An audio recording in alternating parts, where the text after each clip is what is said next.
Hello बच्चों, आज की इस वन शॉट वीडियो में हम करने वाले कंप्लीट सर्कल को, इसमें हम क्या करेंगे, सर्कल के सारे कॉन्सेप्ट और सारे फॉर्मूले को रिवाइज करेंगे। साथ साथ हम बहुत सारे क्वेश्चन भी सर्कल के इस वीडियो में हम लेने वाले हैं। देखिए, सबसे पहला कॉन्सेप्ट हमारे पास है equation of circle in standard form.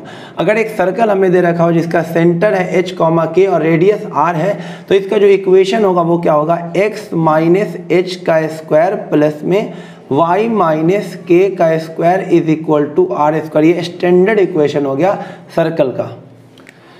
Next देखिए, अगर सर्कल x एक्सिस को टच कर रहा है तो इसका इक्वेशन क्या हो जाएगा, x माइनस एच का square plus y minus K का square is equal to R square. ऐसे केस में क्या होगा, रेडियस किसके इक्वल हो जाएगा, k के इक्वल हो जाएगा। जब ये x एक्सिस को टच करेगा तो ये हो जाएगा x स्क्वायर प्लस में H square minus 2hx plus में वाई स्क्वायर प्लस में K square minus 2ky is equal to R की जगह क्या लिखा जाएगा, के, तो ये हो जाएगा के स्क्वायर से के स्क्वायर कट जाएगा। तो स्टैंडर्ड फॉर्म क्या हो जाएगा, X square plus Y square minus 2hx minus 2ky अब प्लस में H square is equal to 0। तो ये स्टैंडर्ड फॉर्म हो गया जब सर्कल एक्स एक्सिस को टच करेगा। अब गौर से देखिए, जब सर्कल एक्स एक्सिस को टच करेगा तो यहाँ पर जो कांस्टेंट टर्म होगा वो क्या होगा, एक्स के कोफिशिएंट के आधा का स्क्वायर। एक्स का कोफिशिएंट क्या है 2h, उसका आधा क्या है h और उसका स्क्वायर यहाँ पे लिखा हुआ है। तो जब सर्कल एक्स एक्सिस को टच करेगा तो जो कांस्टेंट टर्म होगा वो क्या होगा, एक्स के कोफिशिएंट का आधा का स्क्वायर, याद रखना। और जब सर्कल वाई एक्सिस को टच करेगा, जब सर्कल वाई एक्सिस को टच करेगा, इस केस में जो रेडियस होगा वो किसके इक्वल हो जाएगा, h के। सेंटर क्या हो जाएगा h, के, और इसका जो इक्वेशन आएगा सॉल्व करने के बाद, इस बार रेडियस की जगह क्या लिख देंगे, h। तो इसको जो सॉल्व करके इक्वेशन आएगा वो आएगा X square plus Y square minus 2hx minus 2ky अब प्लस में यहाँ पे क्या आ जाएगा, के स्क्वायर आ जाएगा इज इक्वल टू 0। यानी जब सर्कल वाई एक्सिस को टच करेगा तो उसका जो कांस्टेंट टर्म होगा वो y का कोफिशिएंट का आधा का स्क्वायर होगा। जब सर्कल x एक्सिस को टच करेगा तो जो कांस्टेंट टर्म होगा वो x के कोफिशिएंट के हाफ का स्क्वायर लिखा होगा। और जब सर्कल y एक्सिस को टच करेगा तो जो कांस्टेंट टर्म होगा वो क्या लिखा हुआ, y के कोफिशिएंट के हाफ का स्क्वायर लिखा होगा। याद रखना अच्छे से। सर्कल का इक्वेशन आपसे पूछा जाए कि ये सर्कल कौन से एक्सिस को टच कर रहा है, तो ऐसे केस में आप गौर से देखिए कांस्टेंट टर्म कितना है, 64 है। 64 किसके कोफिशिएंट के आधा का स्क्वायर है, x के कोफिशिएंट का है 8 है, उसका आधा करो 4 का स्क्वायर 16 आएगा। तो ये तो x एक्सिस को टच नहीं करेगा। y का कोफिशिएंट क्या है 16 का आधा कीजिए 8 और 8 का स्क्वायर करेंगे तो कितना आ जाएगा 64। यानी ये जो सर्कल है वो किसको टच कर रहा है, y एक्सिस को टच कर रहा है। कॉन्सेप्ट एकदम अच्छे से याद रखना है। अब नेक्स्ट सर्कल ऐसा है जिसका सेंटर क्या हो, ओरिजिन और रेडियस क्या हो आता है। ऐसे केस में h और k क्या हो जाएगा 0 0। तो इक्वेशन क्या आ जाएगा, X square plus Y square is equal to R square. ये सर्कल का इक्वेशन हो जाएगा। अब नेक्स्ट कॉन्सेप्ट हमारे पास काफी important, general equation of circle. Circle का जो जनरल इक्वेशन होता है वो होता है X square plus Y square plus 2gx plus 2fy plus c is equal to 0। जहाँ पे सर्कल का जो सेंटर होता है वो x के कोफिशिएंट के आधा यानी कि g माइनस लगा के और y के कोफिशिएंट का आधा माइनस लगा के ये सेंटर हो जाता है। और जो इसका रेडियस होता है वो किसके इक्वल होता है, under root of g square plus में f स्क्वायर माइनस का c होता है।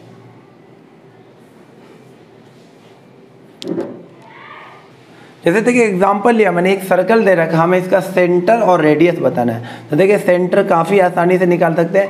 जो x का कोफिशिएंट है उसका आधा करके माइनस लगा दीजिए। तो इसका आधा कितना होगा, -3, उसमें माइनस लगाएंगे तो कितना आ जाएगा 3। और दूसरा कोऑर्डिनेट कैसा आएगा, जो y का कोफिशिएंट है उसका हाफ करें तो इसका हाफ कितना हो जाएगा 2 और माइनस लगा दे तो ये हो जाएगा -2। तो सेंटर हो गया 3, -2। और रेडियस निकालने के लिए क्या कॉन्सेप्ट बताया, अंडर रूट ऑफ g का स्क्वायर। तो ये हमारा g हो गया। तो ये हो जाएगा हमारा,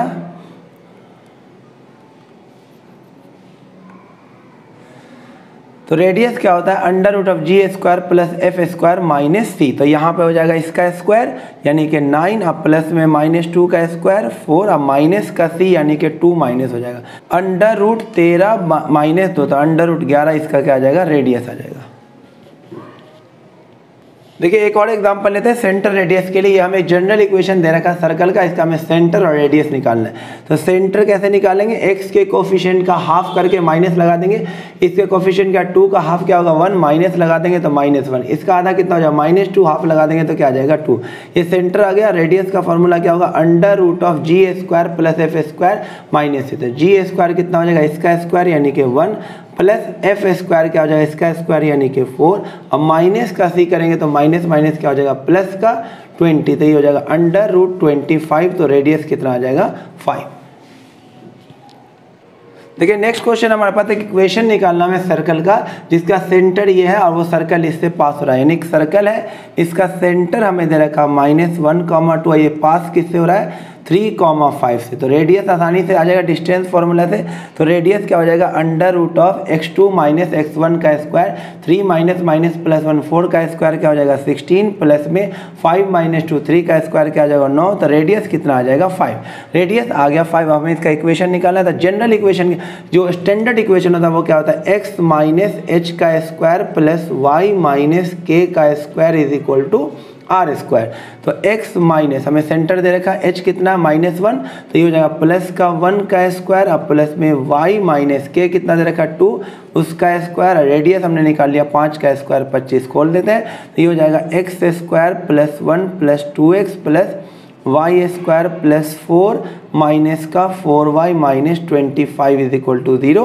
यानी x² प्लस y² प्लस का 2x माइनस का 4y और ये कितना हो जाएगा माइनस का 20 इज इक्वल टू 0। ये हमारे सर्कल का इक्वेशन होगा। देखिए हमारे पास नेक्स्ट क्वेश्चन है, बोला है कि इक्वेशन निकालो सर्कल का जो x एक्सिस को कहाँ पे टच कर रहा है 3,0 पर x एक्सिस को टच कर रहा है और वो किससे पास हो रहा है 1,4 से पास हो रहा है। तो इस केस में इसका जो सेंटर हो जाएगा वो कितना हो जाएगा, सेंटर हो जाएगा 3,k, क्योंकि ये तो 3 होगा ना और ये जो k है और यही रेडियस के इक्वल हो जाएगा k। तो इस फॉर्म में इक्वेशन क्या आ जाएगा, हम स्टैंडर्ड इक्वेशन क्या लिखते हैं सर्कल का x - h का स्क्वायर प्लस y - k का square is equal to r²। तो इस केस में h की वैल्यू कितनी है 3, तो ये हो जाएगा x - 3 का स्क्वायर प्लस y - k पता नहीं k का square is equal to r भी हमारा कितना है k। तो r भी क्या हो जाएगा हमारा k²। इसको लिख देते हैं इक्वेशन 1। अब k निकालने के लिए हमें क्या बोला है कि वो सर्कल 1,4 से पास हो रहा है। तो हम क्या करेंगे पुट 1,4 इन इक्वेशन नंबर 1, तो हमारा k निकल जाएगा। तो x की जगह 1 डालते हैं तो 1 - 3 - 2 का स्क्वायर क्या हो जाएगा 4। यहाँ 1 डालेंगे तो क्या आएगा, यहाँ y की जगह 4 डालेंगे तो क्या आ जाएगा 4 - k का square is equal to k²। तो 4 ये हो जाएगा 4 का स्क्वायर 16 प्लस में k² minus 8k is equal to k²। k² से k² कट गया, 8k इज इक्वल टू 20। तो k की जो वैल्यू आएगी वो आ जाएगी 5/2। अब इस k की वैल्यू हम कहाँ डाल देंगे इक्वेशन 1 में, तो हमारा सर्कल का इक्वेशन आसानी से आ जाएगा। देखिए नेक्स्ट टॉपिक हमारे पास intercept on axis by a circle. ये एक सर्कल है जिसका इक्वेशन हमारे पास दे रखा है।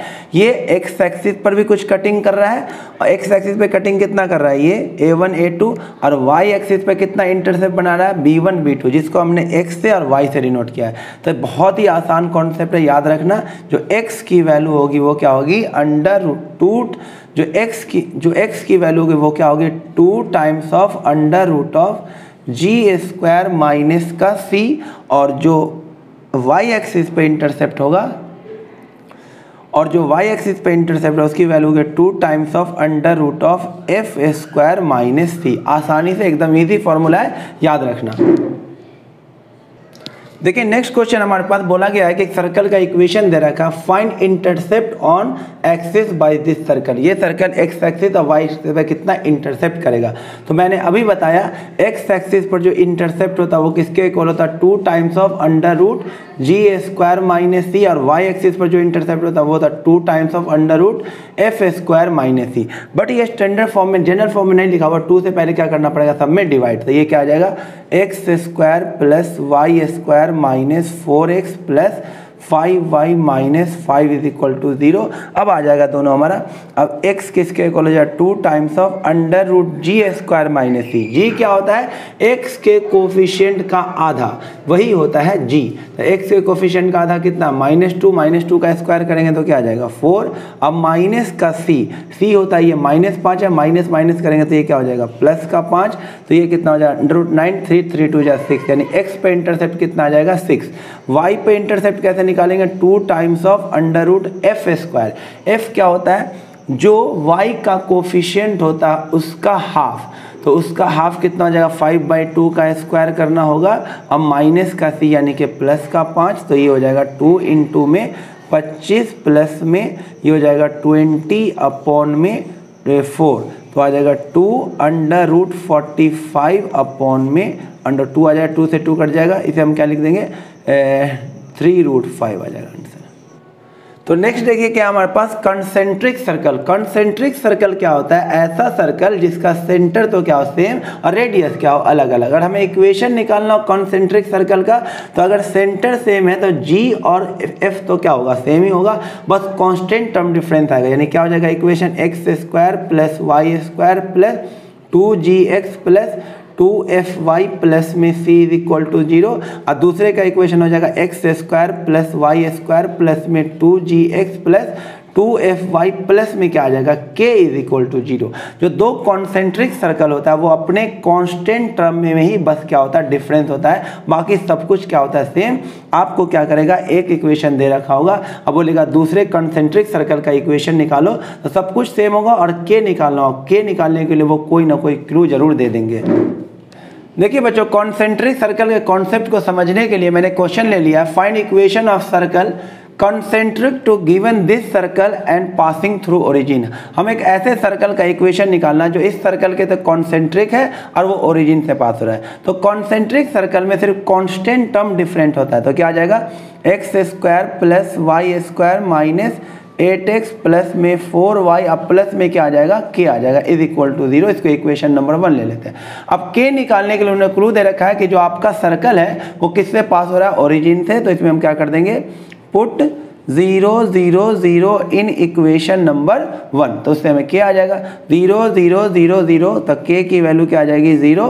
तो यहाँ पे हम क्या डाल देंगे 0 डाल देंगे, तो हमारे पास इक्वेशन क्या आ जाएगा x² + y² minus 8x + 4y is equal to 0। ये सर्कल का इक्वेशन हो जाएगा। ये ओरिजिन की जगह कोई भी पॉइंट हो सकता है।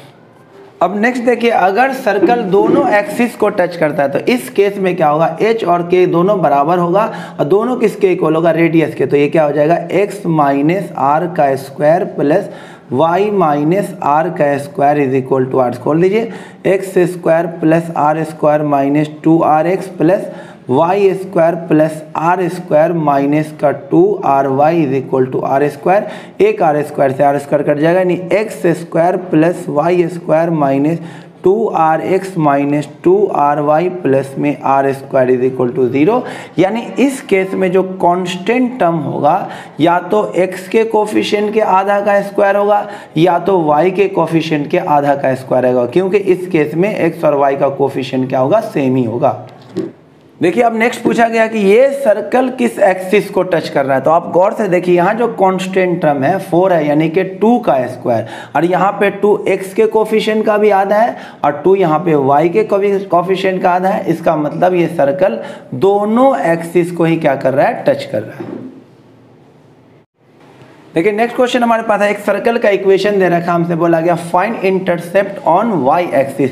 तो y एक्सिस पे इंटरसेप्ट का फॉर्मूला मैंने क्या बताया 2 times of under root of f² minus c। तो यहाँ पर गौर से देखिए f किसके इक्वल है, इसका आधा। जो f होगा हमारा वो क्या होगा y के कोफिशिएंट का आधा यानी कि -7/2, और c यहाँ पर कितना है 12 है। तो ये हो जाएगा हमारा y पे जो इंटरसेप्ट है ये हो जाएगा 2 बाहर, f का स्क्वायर यानी 49 अपॉन में 4, अब माइनस का कितना हो जाएगा 12, तो ये कितना हो जाएगा 2 अंडर रूट ऑफ 49 माइनस 48 1/4 1/4 यानी 2 × में 1/2 कट के कितना आ जाएगा 1, यानी y एक्सिस पे इंटरसेप्ट कितना आएगा 1। अब नेक्स्ट कॉन्सेप्ट हमारे पास एक सर्कल दिया हुआ और उसका एंड्स ऑफ डायमीटर दे रखा है, तो इसका इक्वेशन क्या होगा याद रखना x - x1 × में x माइनस x2 प्लस में y minus y1 into y minus y2 is equal to 0। यही होगा सर्कल का इक्वेशन जब दो सेंटर का एंड पॉइंट दे रखा हो। अब देखिए नेक्स्ट कॉन्सेप्ट काफी इंपॉर्टेंट है, कई बार एग्जाम में इससे क्वेश्चन आया हुआ, आपसे बोला जाएगा find position of a point with respect to a given circle. आपको एक सर्कल का इक्वेशन दे रखा होगा और बोलेगा ये पॉइंट है, अब बताइए सर्कल पे लाई करेगा, सर्कल के बाहर लाई करेगा या सर्कल के अंदर लाई करेगा।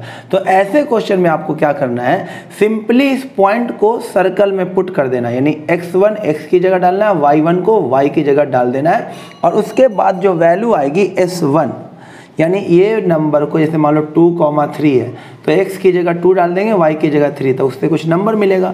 अगर ये नंबर 0 के इक्वल आता है तो पॉइंट कहाँ लाई करेगा, सर्कल के ऊपर लाई करेगा। अगर ये नंबर ग्रेटर देन 0 होता है तो पॉइंट कहाँ लाई करेगा, आउटसाइड द सर्कल। अगर नंबर पुट करने के बाद S1 क्या करता है, लेस देन 0 आता है तो ये पॉइंट कहाँ लाई करेगा, इनसाइड द सर्कल लाई करेगा।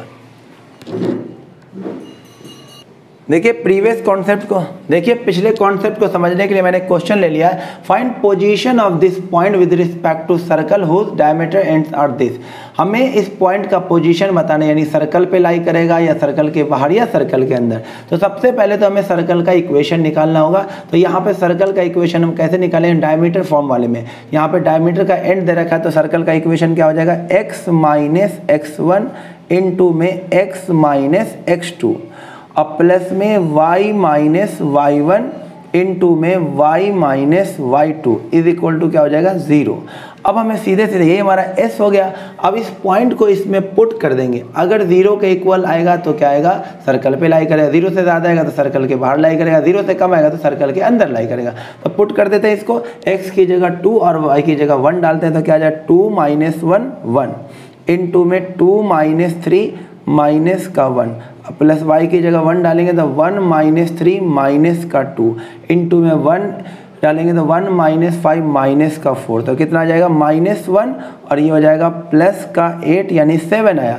7 का आया ग्रेटर देन 0, इसका मतलब जो पॉइंट है वो कहाँ लगेगा, लाई करेगा आउटसाइड द सर्कल। ये जो पॉइंट है ये लाई करेगा आउटसाइड द सर्कल, सर्कल के बाहर लाई करेगा ये वाला पॉइंट।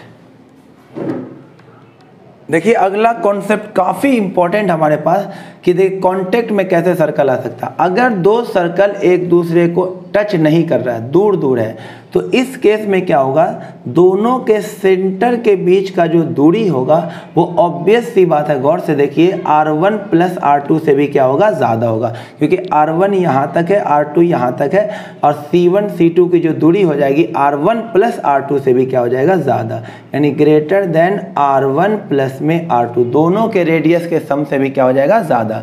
और इसमें कितने टेंजेंट बन सकते हैं, कॉमन टेंजेंट 4 बन सकते, एक इधर बन सकता है 2, और एक ऐसे बन सकता है 3, एक ऐसे बन सकता है 4। कितने कॉमन टेंजेंट बन सकते हैं, कॉमन टेंजेंट CT कितना बन सकता है इसमें, 4। अगर इस तरह से टच करेगा एक्सटर्नली तो पहले देखिए आप तो साफ साफ दिख रहा है कि C1 इंटू C2 जो होगा, C1 C2 यानी दोनों के सेंटर के, सेकेंड केस में देखिए सेंटर के बीच का जो दूरी है C1 C2 जो है वो ऑब्वियस सी बात है रेडियस के सम के बराबर होगा, R1 प्लस R2। देखिए रहा ये R1 हो जाएगा, यहाँ तक ये R2 हो जाएगा। और इस केस में जो कॉमन टेंजेंट होगा वो किसके कितने हो जाएगा, 1 बनेगा ये, 2 बनेगा ये, और ये बनेगा 3। कॉमन टेंजेंट कितना हो जाएगा, टच नहीं आएगा, कॉमन टेंजेंट कितना आ जाएगा, 3 बनेगा। लेकिन अगर इंटरसेक्ट कर जाएगा तो आप गौर से देखिए इस केस में, अगर इस केस में C1 C2 R1 plus R2 से ज़्यादा, तो इस केस में ऑब्वियस सी बात क्या हो जाएगा, कम हो जाएगा। तो C1 C2 सेंटर के बीच का जो दूरी होगा इस बार R1 प्लस R2 से क्या होगा, कम। और कॉमन टेंजेंट कितने बनेंगे, 2, एक ये और एक ये, कॉमन टेंजेंट कितना बनेगा, 2। बहुत इंपॉर्टेंट कॉन्सेप्ट है, याद रखना इसको। चलिए कॉन्सेप्ट को अच्छे समझने के लिए मैंने एक एग्जांपल ले लिया, how many common tangent can be draw from this 2 circle. तो देखिए पहले इसका सेंटर निकालते हैं, तो इसका सेंटर क्या आ जाएगा, सेंटर का कोऑर्डिनेट कैसे निकालते हैं, सेंटर का कोऑर्डिनेट ये जो होगा x के कोफिशिएंट का आधा करके माइनस, यानी इसका आधा कितना होगा, -3, माइनस लगाएंगे तो क्या आ जाएगा 3, y वाला तो है ही नहीं तो ये हो जाएगा 0। और सेंटर दूसरे का सेंटर का कोऑर्डिनेट कितना हो जाएगा, एक्स के कोफिशिएंट का आधा करके माइनस, यानी कि -3 और यहाँ से आ जाएगा -1 आ गया सेंटर का कोऑर्डिनेट। अब इसका रेडियस कैसे निकालेंगे, रेडियस निकालने का फॉर्मूला क्या होता है, √g² + f² - c। तो कितना हो जाएगा, g², 3 का स्क्वायर 9 और प्लस में 0 का स्क्वायर और इसमें c तो है ही नहीं तो 0, तो कितना आ जाएगा रेडियस 3 आ जाएगा। दूसरे का रेडियस क्या हो जाएगा, √g² यानी कि 9 और प्लस f² यानी कि 1 और यहाँ पर एक ये c कितना 1 है तो -1, ये भी कितना आ जाएगा। इस केस में भी रेडियस कितना आ गया 3। अब हम क्या निकाल लेते हैं, C1 C2 डिस्टेंस फार्मूला का यूज़ करके हम C1 C2 निकाल लेते हैं। तो इसमें से इसको माइनस करेंगे, माइनस का 6 यानी प्लस का 6 का स्क्वायर 36 और प्लस में इसको माइनस करेंगे तो 1 का स्क्वायर 1 कितना हो जाएगा, √37 आ जाएगा, यानी ये लगभग कितना आएगा 6.1 के करीब कुछ होगा। और रेडियस का सम निकालें, R1 + R2 कितना हो जाएगा, 3 + 3 कितना हो गया 6। तो गौर से देखिए C1 C2 जो है वो R1 + R2 से ज़्यादा है। इसका मतलब ये सर्कल किस तरह का हो गया, C1 C2 R1 + R2 से ज़्यादा, यानी कि सर्कल कैसा हो गया, ऐसा हो गया। और ऐसे केस में कितने कॉमन टेंजेंट बनते हैं, 4, 1 2 3 और 4 कॉमन टेंजेंट बनता है, जो कि फर्स्ट ऑप्शन है। देखिए नेक्स्ट कॉन्सेप्ट है काफ़ी important, angle of intersection of two circle. दो सर्कल के बीच में एंगल, दो सर्कल के बीच में एंगल मतलब उसके टेंजेंट के बीच में एंगल, ये एंगल और ये दूसरे का टेंजेंट यानी इसके बीच में एंगल। तो इसका फॉर्मूला क्या होता है, cos θ = R1² + R2² - C1 C2 / 2 R1 R2। यहाँ पे R1 R2 दोनों सर्कल का रेडियस है और C1 C2 दोनों सर्कल के बीच के सेंटर का क्या है, डिस्टेंस है, और थीटा उसके बीच का एंगल है। अगर सर्कल ऑर्थोगोनल होगा,